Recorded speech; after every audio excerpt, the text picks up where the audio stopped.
Arıtma cihazı, su arıtma cihazı. Şimdi kurulumunu yapacağız. Bakalım.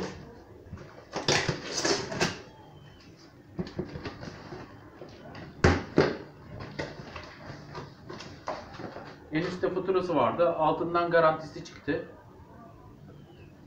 Tezgah altı ters osmoz sistemleri. www.sistemorganizasyon.net web sitesi.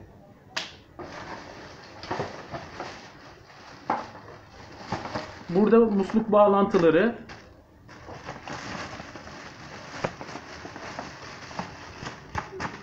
Bu da filtrelerin bağlantı hortumu.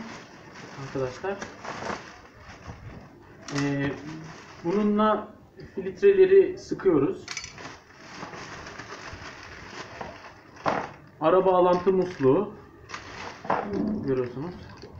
Gidip bir yerden ara bağlantı musluğu almanıza gerek yok. Yine başka bir filtreyi sıkmak için. Başka bir alet. Bunu da tüp var ya, tank. O tanka takılıyor. Tankın tepesine takılıyor bu musluk, plastik musluk.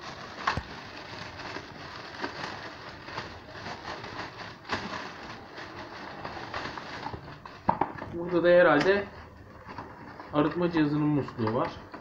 Bakalım. Arıtma cihazının musluğu. Burada da alt bağlantı aparatları. Çıkaralım bir musluğu.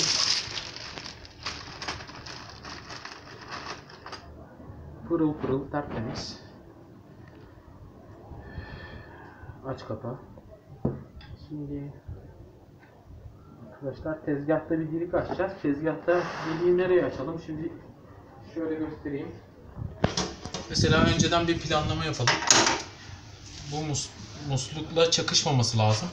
Şimdi ben burası iyi diye düşündüm. Neden? Mesela bakın çukurda kalmayacak. Çukurda genelde su birikiyor ya. Daha tepe kısımda musluğu monte etmemiz lazım. Mesela burası olabilir. Tepede. Ama beğenmedik böyle, yani tencere tava iş yapmamızı etkiler önümüzde durursa diye. Buraya, bu musluğun dibine bir yere yapılabilir. Buralar fena değil. Ama mesela alt bağlantı şeyleri var. Aparatları belki engel olur diye düşündüm.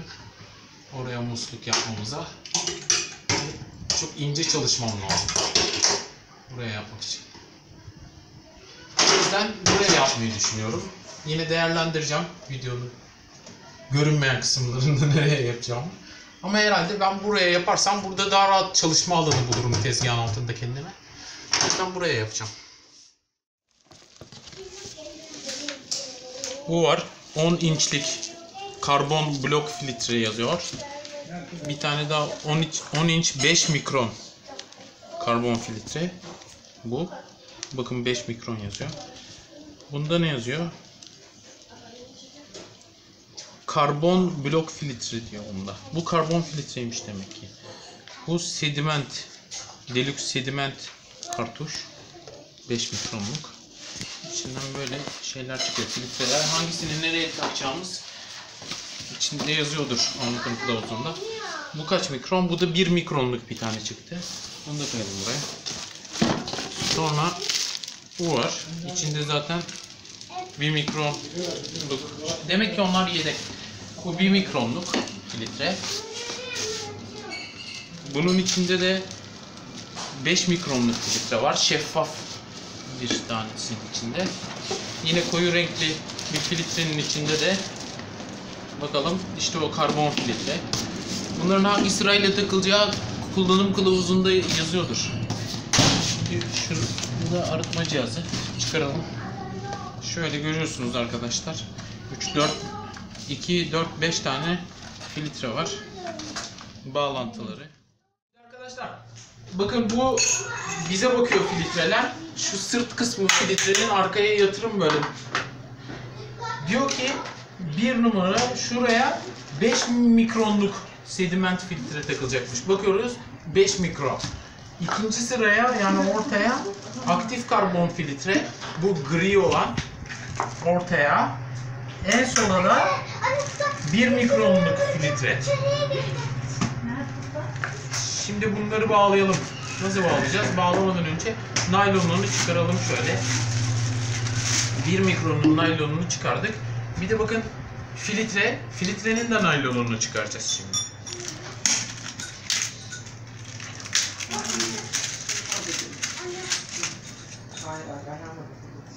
Çıkardık. Bunu böyle içine yerleştirelim arkadaşlar. İçinde oturacağı bir yer var. Oraya oturtursunuz.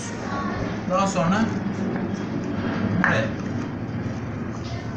oturtalım.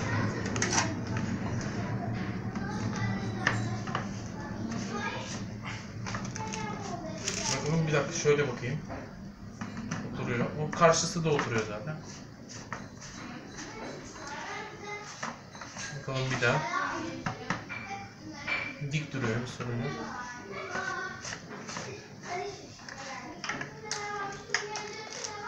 Sıkalım. Sıkmak için sıkma aparatı vardı.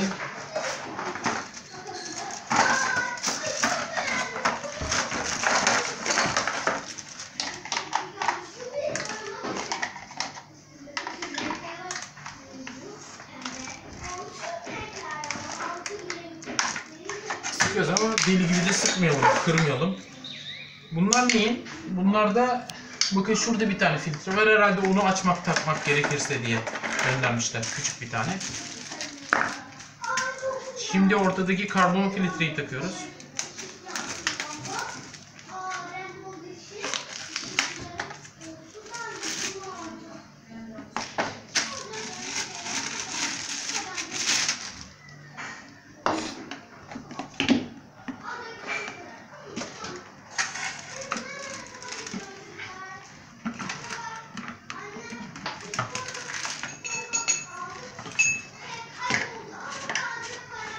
Oturuyor hemen zaten filtreler.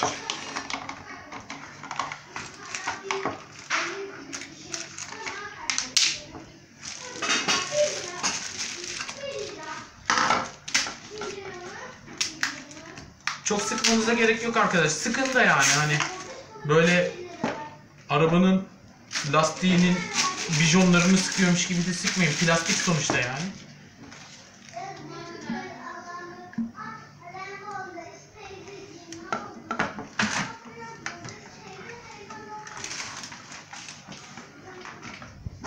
Hepsini böyle şey yapıyorlar. Neyse görünüyor. Değil mi? Hepsi şeffaf olsaymış iyiymiş yani.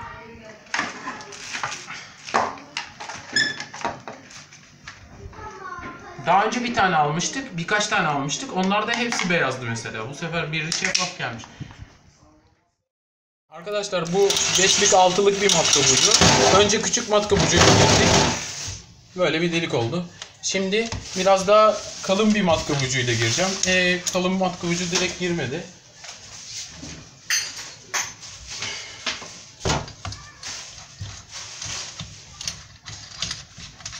Teferruatlı bir iş biraz.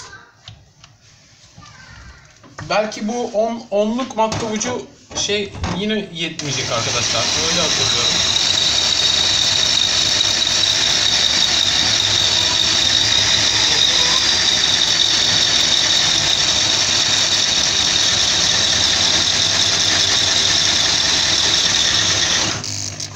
Niye delik açıyorsun Erhan? Niye delik açıyorsun Erhan? Niye delik açıyor Erhan? Evet geçmiyor arkadaşlar. Demek ki 10'luk yetmiyor. 13'lük, 13 mm, 12 mm matkap ucu lazım. 13 garanti olur. 12 mm uç buldum arkadaşlar. 12 mm ile deneyelim.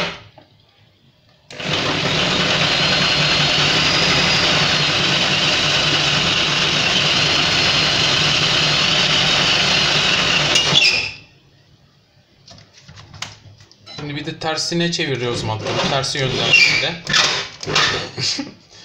Şimdi bir daha. Aslında freze ucu olsa daha iyi olur. Hani konik biçimde oluyor. Onunla istediğiniz kadar genişletebiliyorsunuz.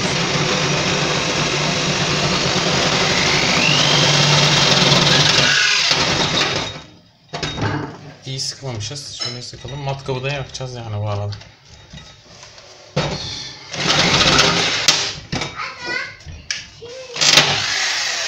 Tabii freze ucu olsa daha iyi olur. Yani eminim.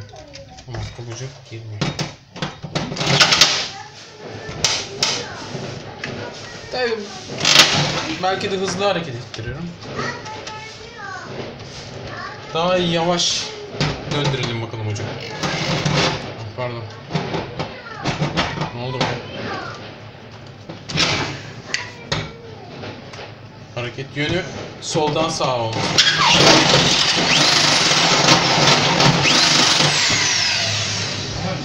Yine girmeyebilir arkadaşlar. Dediğim gibi 13 mm düşünüyordum ama bulamadık.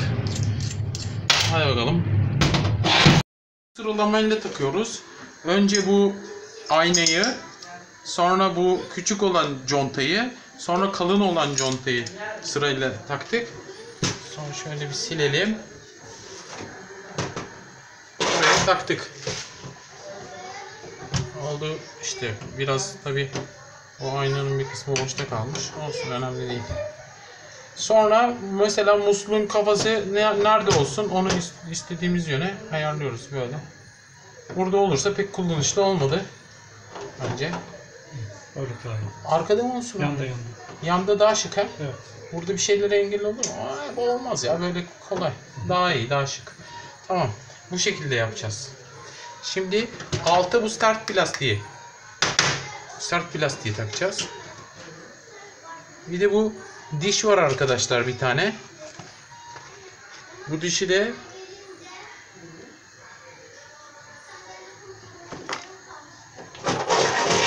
nereye takacağız? Bunu da alttan takacağız arkadaşlar.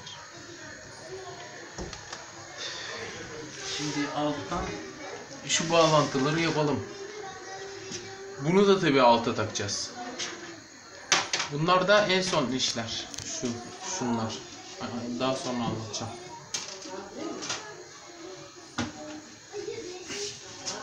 Şimdi alttan bunu takıyoruz önce.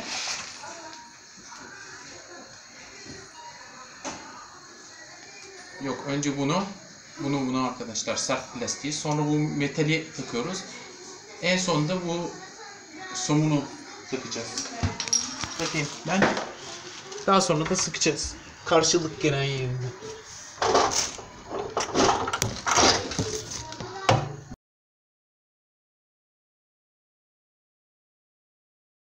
Arkadaşlar şimdi şu ara musluğuna bunu takacağız. Tamam mı? Bunu takmadan önce arkadaşlar böyle bir tane keteni saracaksınız. Ne yönde saracaksınız? Saat yönünde. Yanlış yönde sararsanız bunu takarken toplanır bu. Şimdi nasıl sarıyoruz mesela? Böyle bu ilk baş kısımlarına biraz daha ince, sonra böyle arka taraflarına daha çok. En çok böyle bu arka, yani işin biteceği kısımlarda kalın olacak bu keten.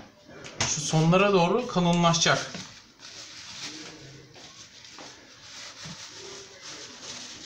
Çok dolaştırmayalım da doğru dursun.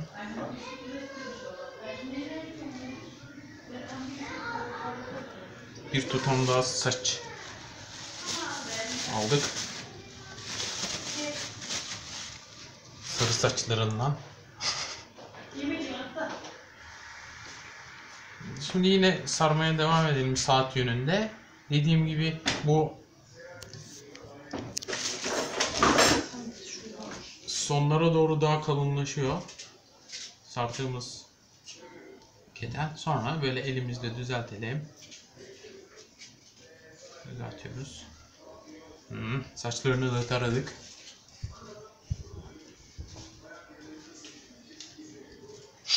Şimdi bakın güzel oldu sararak. Şimdi bunu çeviriyoruz böyle.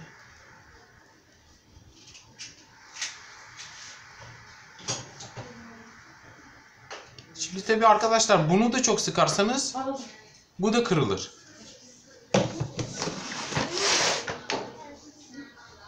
Şurada sıkabileceğimiz bir tane şey koymuşlar. Biraz büyük tabii. Bu da küçük. 12'lik küçük.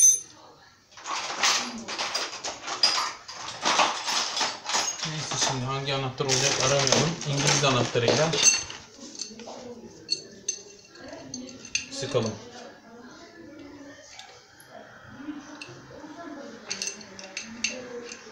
Çok sıkarsanız bu da çatlar. Her şey çatlar. Yani plastik de kolay çatlar. Bunu da böyle çok sıkmayın. Bu da çatlar.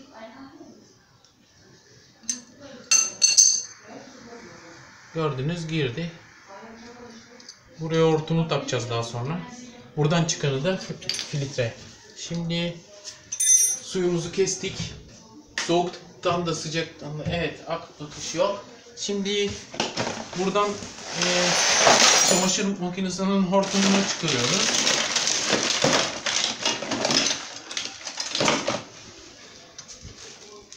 Önce sonra çamaşır makinesinin musluğunu çıkaracağız.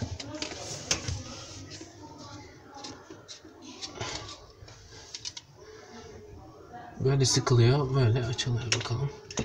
Şimdi zaten bu kolay, bir kez çevirirseniz elle geliyor kalanı.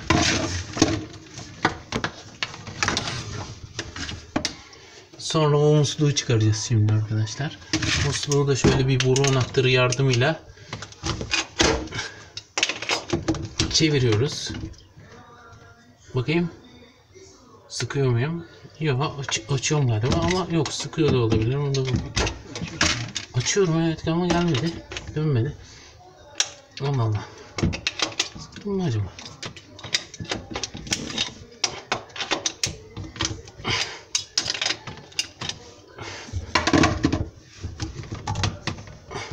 Gideri iptal edelim şimdilik. İş yapamıyoruz.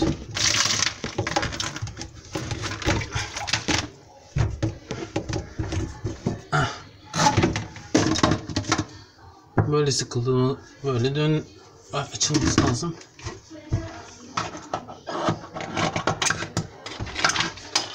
Biraz yeteneksizlik de var.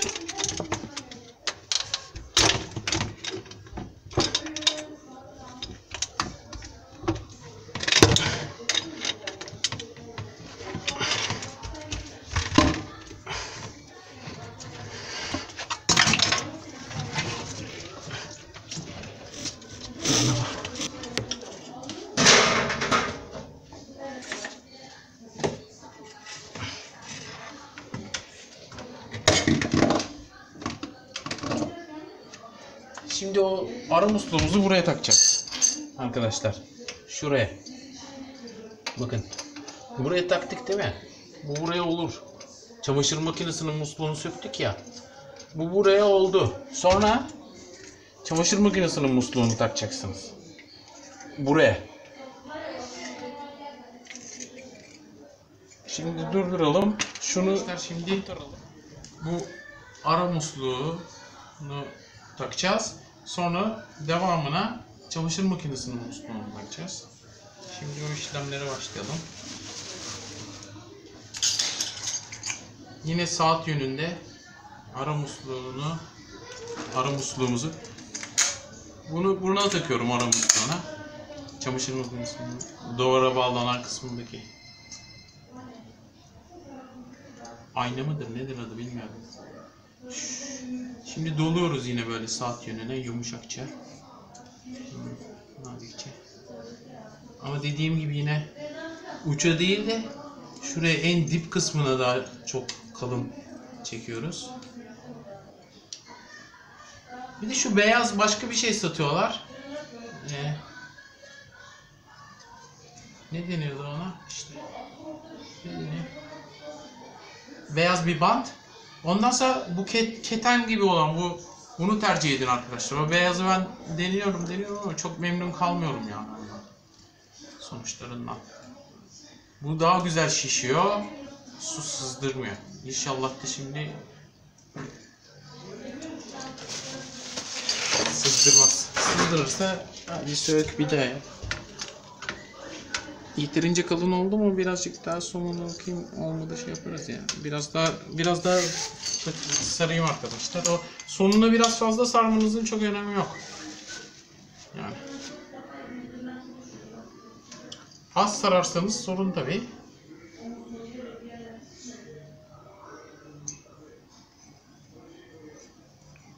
Kaydırmasın diye şu dişler var ya, dişleri testereyle falan da yontuyorlar. Şöyle testereyle falan yontuyorlar böyle dişleri biraz. Şu keten hiç kaymasın diye ama ben yapmıyorum yani. Biraz yapmakta fayda var herhalde. Şimdi bakın, ilk dişler güzel rahatça kavrulsun. Çeviriyoruz.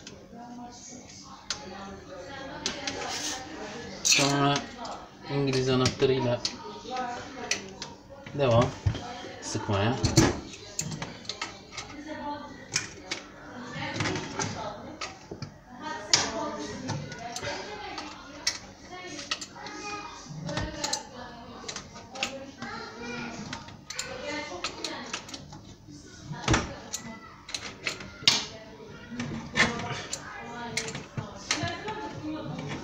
Benim senin çocuğuna.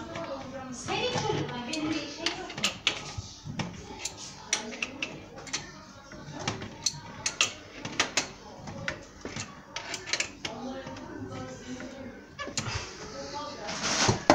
Şimdi buraya da çamaşır makinesinin musluğunu takacağız. Yine bu ketenden saracağız.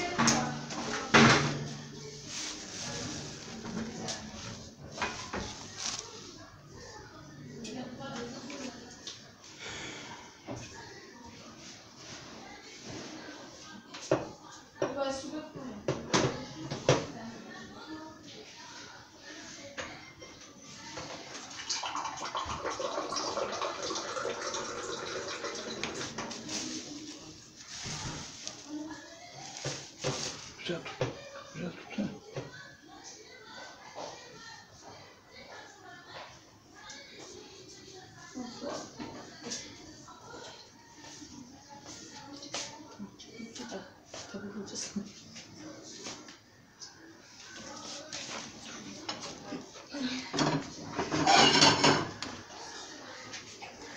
Şimdi bunu takacağız arkadaşlar.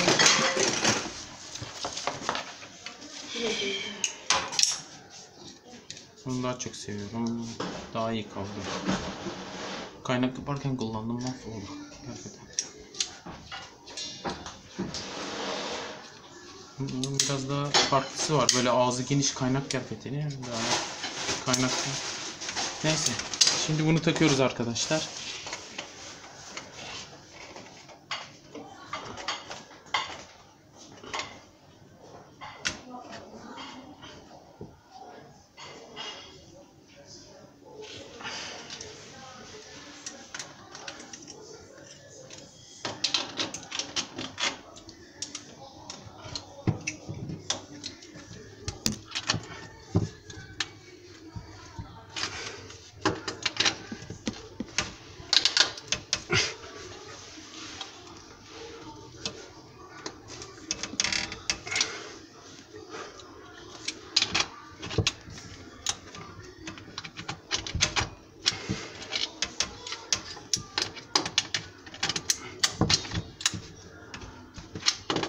Geri gel abi. Efendim? Gitmiyor. Geri mi geleyim? Gerek yok ya. Yukarıda baksa olur. Yok, tamam, daha fazla gitmiyor. Hı. Tamam. Yukarı baksın. Önemli değil. Buna herhangi bir conta takmanıza gerek yok arkadaşlar. Bu böyle direkt bağlanabilir. Çamaşır makinesinin ortamı. Çamaşır diyorum ya, hep bulaşık makinesi.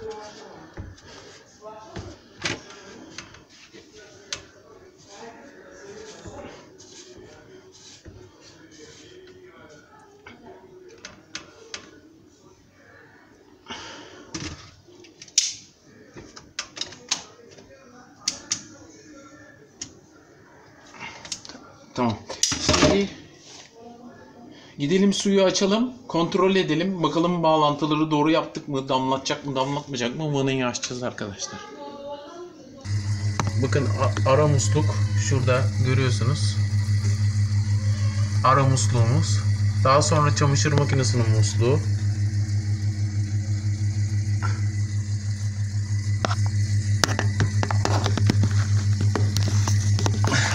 Şeyi gösteremiyorum herhalde arkadaşlar. Bir dakika. Bağlantımız.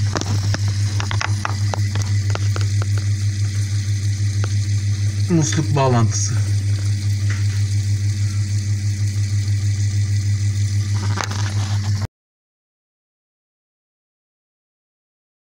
En altından tank çıkıyor arkadaşlar. Tankı da çıkaralım.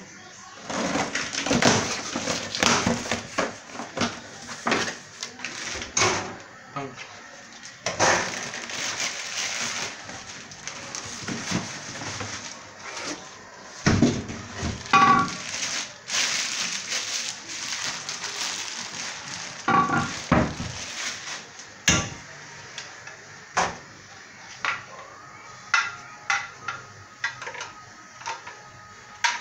Burada tankın ayakları.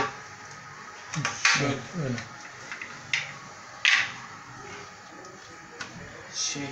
Bunun musluğu da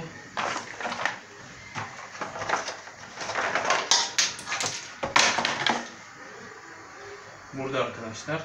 Bu da contası. Şöyle bir conta var. Görüyorsunuz. Bu conta buraya oturuyor arkadaşlar. Bakın. Tam oturdu. İnce olan kısmı buraya giriyor. Tam oturdu. Sonra buraya.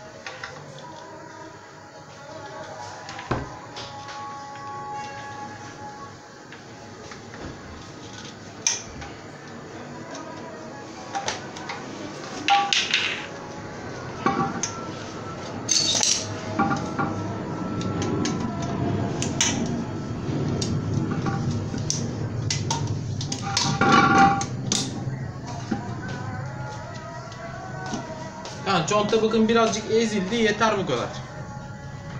Hatta bu kadar ezilmesin.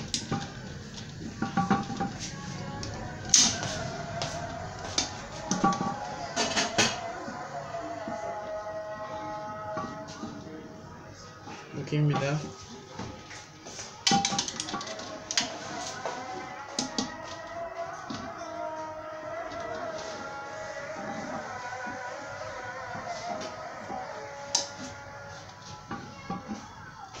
Birazcık ezilse yeter. Şimdi bağlantılarını nasıl yapacağız? Açalım burayı. Burada içeride tatbik edelim ki ona göre hortumları ne kadar keseceğimize sağlıklı karar verelim. Hortum kısa keseriz falan. Buraya sol yanda dursa, şuradan şuraya bir hortum, bir karıştan uzun bir hortum buraya girecek arkadaşlar. Nerede bizim hortumumuz? Burada. Bir de makas bulalım.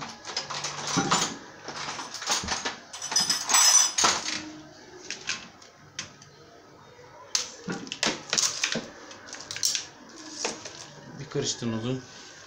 Şu kadar. İçeride bakalım. Yeter. Ama hadi biraz daha uzun tutalım. Bir şey olmaz. Olur mu böyle bu kadar? Dışarı çok bile değil mi? Hani dışarı çıkarabilelim gerektiğinde filtreleri falan takmak için diye. Birazcık uzun tutabiliriz. Kestik. Arkadaşlar şimdi Bakın şu vidalı kısım çıkardık. Şimdi böyle bakın içeri ittirdik sonuna kadar. Şimdi çeviriyoruz.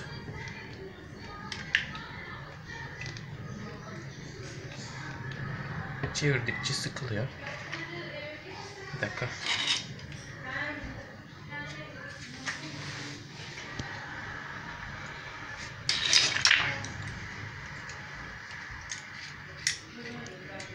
Normal penseyle de olur yani, ayarlı pense gerekmez.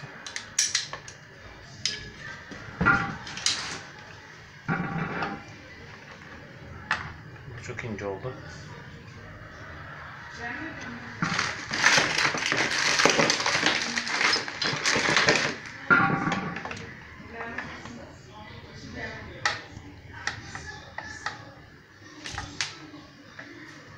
Yavaş ve nazik şekilde sonuna kadar çeviriyoruz.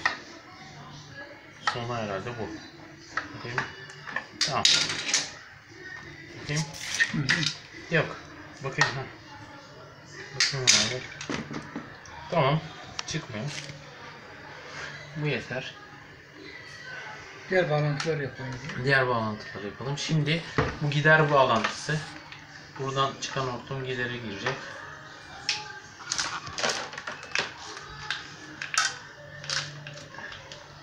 Yine hemen hemen aynı uzunlukta. Hortum. Biraz daha uzun olabilir. Giderin derinlerine göndeririz bunu.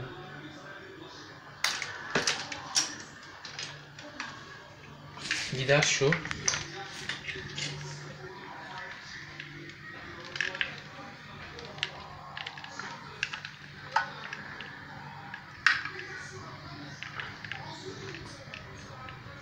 Gittiği yere kadar gidiyor. Daha sonra sıkmaya başlıyoruz.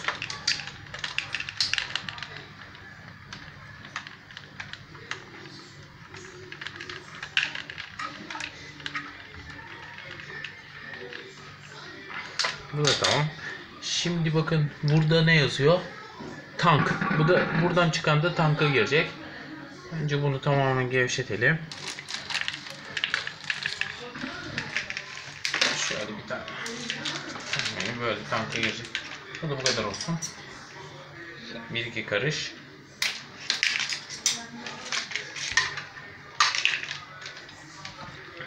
Bakın. Şurada duruyor. Tam ağzında da şöyle şey.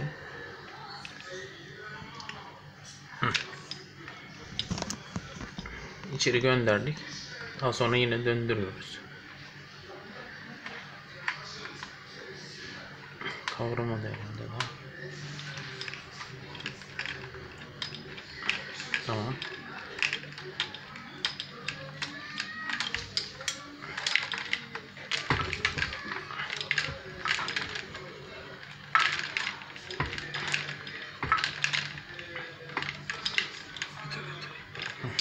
Burada tanka gidecek ortam. Musluk. Bu da musluk. Musluğu da çıkaralım.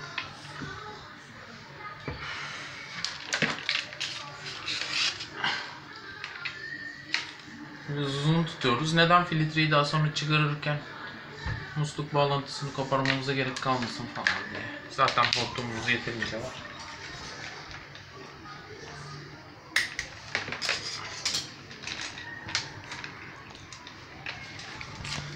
Yine buradan bakın dar olan yerden soktuk hortumu. Buradan çıktı. Azıcık çıktı. Getiriyoruz buraya. Dibine kadar gönderiyoruz. Zaten şöyle 1 santim falan daha geliyor. Sonra çevir çevir. Elle çeviremediğiniz yerde yine penseyle.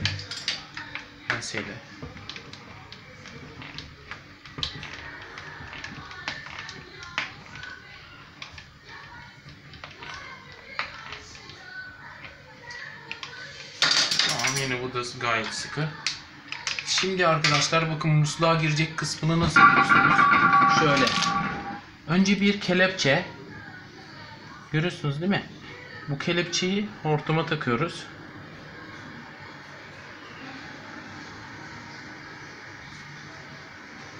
Yok. Önce bunu geçiriyoruz, pardon. Önce somunu geçirin. Daha sonra kelepçeyi geçiriyorsunuz arkadaşlar. Kelepçeyi bu kadar geçirin. Sonra şu nesneyi konik biçimli nesneyi takıyorsunuz. Böyle sonuna kadar itin. Şimdi bunu bizim musluğun alt tarafına takıp bunu da çevirip sıktıktan sonra bunlar iyice kaynaşacak içeride. Sımsıkı olacaklar. Onu yapacağız şimdi. Yani sadece yapacağım şu musluğun altına bunu takıp bu vidayı somunu sıkmak olacak. Duraklatabiliriz. Devam edelim. Şimdi tankı takıyoruz arkadaşlar, tankı. Yine böyle bu uca bakın. Buradan sokuyoruz. Buradan çıktı böyle 1 santim falan. Sonra buradan sokuyoruz. Sonra ittirmeye devam edin. İtin. Zaten fazla girmiyor. Sonra böyle elle çeviriyorsunuz. O kasıyor bir yerden sonra. Penselle devam.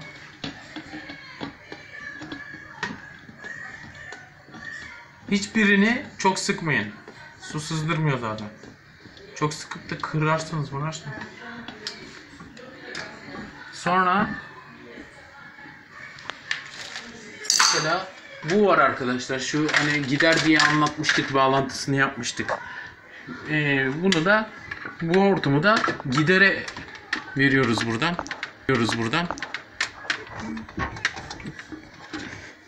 Tabi orada gider contası olsaydı daha iyi olurdu.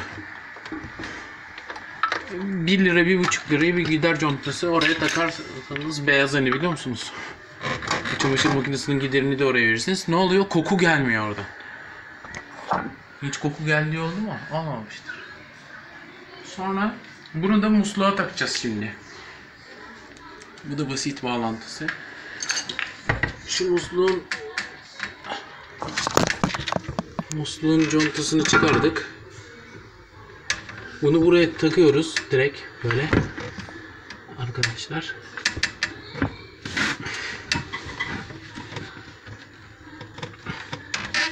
Bakalım böyle.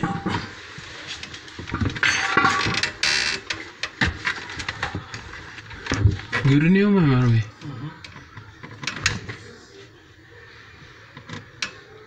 Heh. Girdi yarıya kadar. Heh, nerede bu? Şeyi unuttuk. Önce bu. Pardon.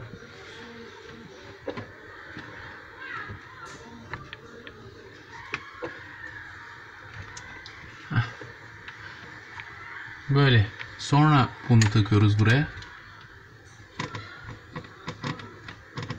Sonuna kadar itin yine.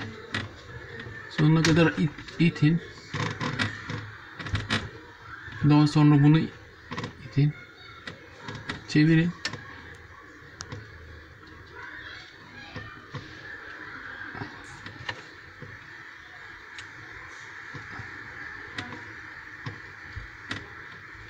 Tamam, ilk bir diş aldıktan sonra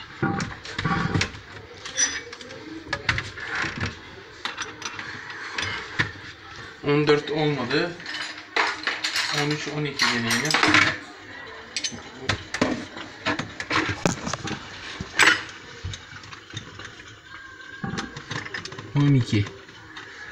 On iki ile sıkıyorsunuz arkadaşlar. 12 anahtarla.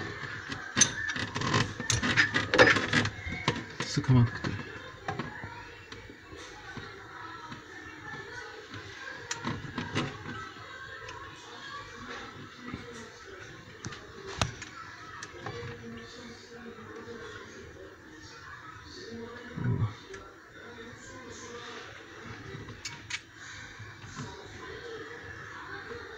Tamam.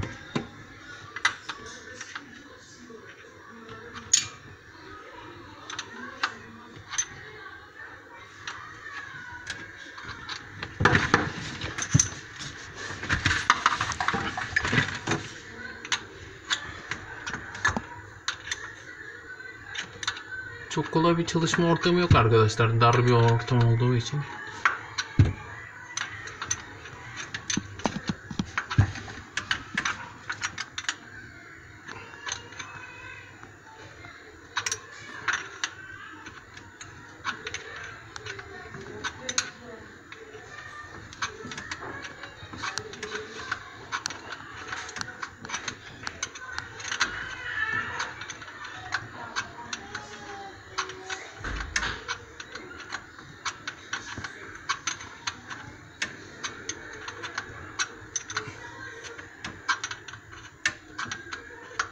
Daha hala kolay sıkıldı ya. En son zaten kastı. Tamam. Şimdi tankımızı bağladık. Musluğu bağladık. Gideri verdik. Tankı içeri koyalım. Elektrik. Evet, elektriği takacağız. Bir de bunu isterseniz böyle duvara da, dolaba da monte edebilirsiniz. Elektrik kablomuzu da çıkaralım meydana.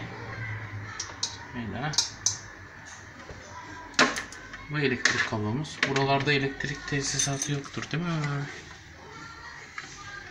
Bulaşık makinesinin elektriği vardır. Onu buluruz.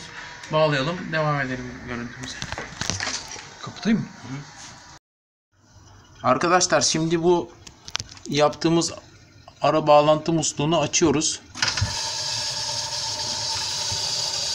Açtık. Efendim? Evet, su sesini duyduk. Şimdi arıtma cihazına su doluyor. Umarız bir yerlerden su damlatmaz. Daha sonra tanka da dolacak. Bakın akıntı yok görünürde. Fişi de takalım. Şuralardan.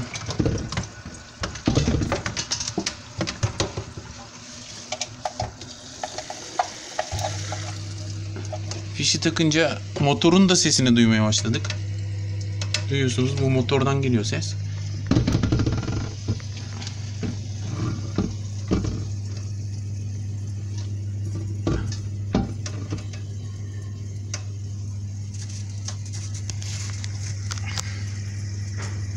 Bağlantıları yaptık. Şu şeyi de göstereyim size. Bakın. Lavabonun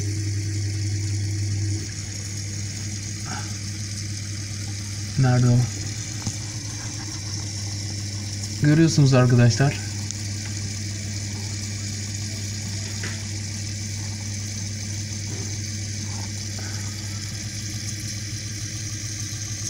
Musluğun alt bağlantısı şekli bu şekilde oldu.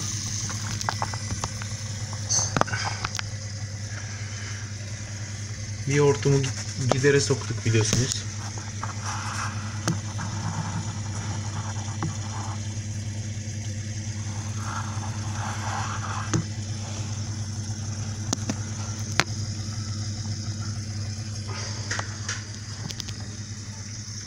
Bunu buraya vidalarsanız hani daha sağlam durabilir. Tek bir vida yeterli. Şu şekilde bir vida.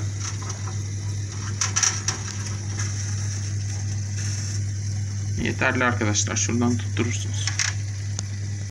Bir tane vida attık buraya. Bağlantılarımız tamam.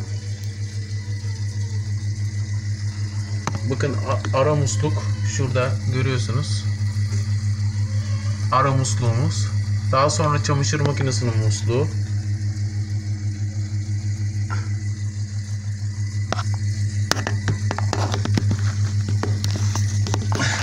Şeyi gösteremiyorum herhalde arkadaşlar. Bir dakika. Bağlantımız.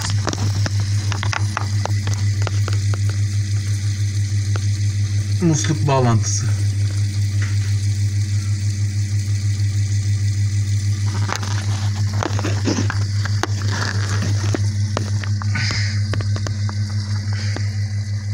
Biliyorsunuz bir hortum gidere, bir hortum tanka. Tankın musluğu bu konumda duruyor. Şu anda tanka su doluyor arkadaşlar.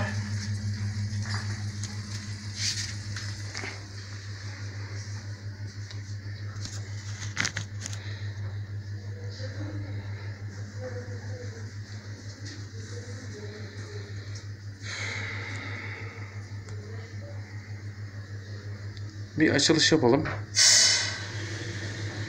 Bayağı bir hava kaldı. Unuttuk havasını almayı. Musluk açık kalsa ilk başta daha iyi olurdu belki, değil mi?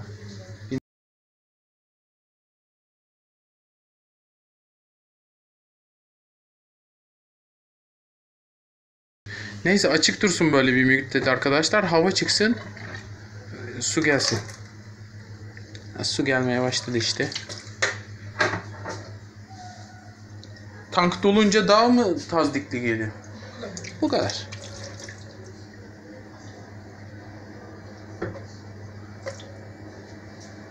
İlk gelen suyu içmiyorsunuz. Bir 5 dakika falan akacakmış. Tank dolana kadar da birazcık bir ses geliyor. Daha sonra sadece su kullandığınız zaman azıcık motor çalışıyor tanka su basarken. Sessiz. Güzel makine. Hayırlı uğurlu olsun arkadaşlar. İyi günlerde kullanın. Teşekkür ederiz. Bir şey değil.